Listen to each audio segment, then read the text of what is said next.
Bonjour à tous, Guillaume, 8e vidéo sur le système idéal, c'est parti. Les formes de gouvernement. Tout d'abord, je propose de lister les formes de gouvernement pour analyser leurs points forts et leurs points faibles. Pour cela, et afin de gagner du temps, j'ai dressé une liste à partir d'informations trouvées sur Internet. L'anarchie. L'anarchie, du grec anarchia, absence de commandement, désigne la situation d'une société où il n'existe pas de chef. Pas d'autorité unique. Il peut exister une organisation, un pouvoir politique ou même plusieurs, mais pas de domination unique ayant un caractère coercitif. L'anarchie peut, étymologiquement, arché, être expliquée comme le refus de tout principe premier, de toute cause première, et comme revendication de la multiplicité face à l'unicité. Son symbole se traduit par un A inscrit dans un O. Le mot anarchie est employé alternativement comme synonyme de désordre social que l'on retrouve dans le sens courant, qui se rapproche de l'anomie, ou comme un but pratique à atteindre dans le cadre d'une idéologie, comme c'est le cas pour les anarchistes. Le mot correct, pour une situation de désordre social, sans loi, sans règle, où les différends se régleraient par la seule violence physique, armée ou non, est l'anomie. L'anomie est une dissolution des normes sociales, règles, lois, coutumes. Cette situation peut être liée à une volonté de domination réciproque de plusieurs pouvoirs concurrents ou à une réaction de désespoir face à une société moribonde. Au XIXe et XXe siècle, en Europe, le mouvement anarchiste a été marqué par les illégaux, qui voulaient sans attendre pratiquer l'anarchisme, ignorer les lois considérées alors comme illégitimes, le diffuser et lutter activement contre les oppressions, y compris par la violence. Ils ont escroqué, volé et tué au nom de leur doctrine, avec comme victimes les princes, les ministres, les compagnies d'assurance, les douaniers, les policiers, etc.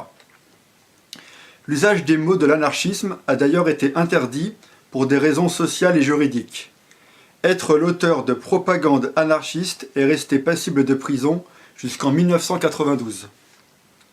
Les anarchistes rejettent en général la conception courante de l'anarchie, utilisée par les médias et les pouvoirs politiques. Pour eux, l'ordre naît de la liberté, tandis que les pouvoirs engendrent le désordre. Certains anarchistes useront du terme acratie, du grec kratos, le pouvoir, donc littéralement absence de pouvoir, plutôt que du terme anarchie qui leur semble devenu ambigu. De même, certains anarchistes auront plutôt tendance à utiliser le terme de libertaire pour se désigner. Cependant, les anarchistes utilisent encore le terme porteur d'une histoire indissociable d'autres notions qui s'y attachent comme l'anarchisme ou l'anarchie positive de Pierre-Joseph Proudhon. Selon leur conception, l'anarchie n'est pas un chaos, mais la situation harmonieuse résultant de l'abolition de l'État et de toutes les formes de l'exploitation de l'humain par l'humain. Basée sur l'égalité entre les individus, l'association libre, bien souvent la fédération et l'autogestion, voire pour certains le collectivisme, l'anarchie est donc organisée, structurée, sans admettre pour autant le principe de supériorité quelconque de l'organisation sur l'individu. À noter que chez tous les anarchistes, la qualité indispensable est la responsabilité individuelle, qui permet d'agir dans l'intérêt personnel sans pour autant attenter à la liberté des autres. Voici maintenant quelques points historiques concernant l'anarchie. Petit 1. La Commune de Paris, 1871. Petit 2. En France, en 1880, création de l'orphelinat de Sampuy. Petit 3. Au Mexique, en 1881, création de la métropole socialiste d'Occident. Petit 4. Au Brésil, en 1891, dans le Paraná, création de la colonie de la Cecilia. Petit 5. Au Paraguay, en 1896, création de la coopérative COSME. Petit 6. En Espagne, à la fin du XIXe siècle, création de la Escuela Moderna par Francisco Ferrer.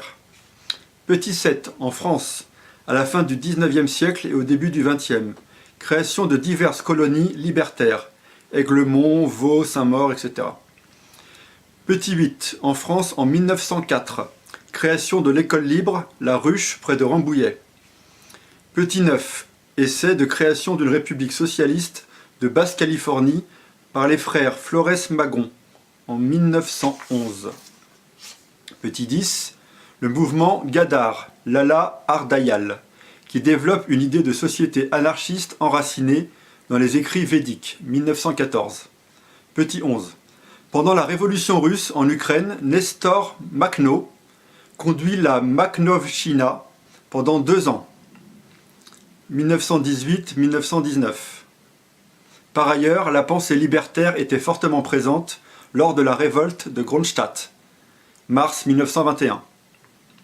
Petit 12. En Bavière en 1919, les anarchistes Gustav Landauer et Erich Moussam participent activement à la République soviétique de Bavière. Petit 13. Lors de la Révolution espagnole 1936-1938, dans certaines régions, Catalogne, Andalousie, Levant, Aragon. Petit 14. La commune libre Christiania à Copenhague, au Danemark, depuis 1971, squat autonome et autogéré. Petit 15. La crise argentine depuis fin décembre 2001, où une grande partie de la population manifeste quasi quotidiennement avec pour slogan « Que se vayan todos », qu'ils s'en aillent tous, s'organise en assemblée de quartier et pratique l'autogestion, usines et supermarchés occupés et autogérés. Petit 16. La commune d'Atenco au Mexique. Et petit 17, la commune de Oaxaca au Mexique en 2006. On peut donc en conclure que le mot anarchie est utilisé aujourd'hui avec un sens différent. Toutefois, des principes comme l'arrêt de l'exploitation de l'humain par l'humain et l'égalité entre les individus me semblent des principes qui sont partagés par une majorité d'humains. En revanche, la responsabilité personnelle, bien qu'une bonne idée au départ, ne me semble pas en conformité avec la nature profonde de l'humain dans le système actuel. Agir dans l'intérêt personnel sans pour autant attenter à la liberté des autres implique beaucoup de communication entre les individus. Et la nature humaine fait que certains abuseront de ce principe. Agir dans son intérêt personnel sans penser à l'intérêt des autres. Ça rejoint le principe de l'égoïsme développé dans le livre des esprits d'Alan Kardec. Donc le lien c'est http://spirit.free.fr/ouvrage au pluriel /le.htm dont j'avais parlé à la radio en décembre 2010. Nous verrons plus tard dans ce livre quelles idées ont été développées pour résoudre ces problèmes de nature humaine. Alors, il existe 3 formes de l'anarchie, dont l'anarcho-socialisme, l'anarcho-communisme et l'éco-anarchisme. Et bien sûr, on en parlera dans une autre vidéo. Donc je vous dis à la 9e vidéo pour parler de l'anarcho-socialisme. Voilà, toujours le livre Le système idéal. N'hésitez pas à laisser des commentaires et à mettre un pouce bleu si vous avez aimé les vidéos. A bientôt!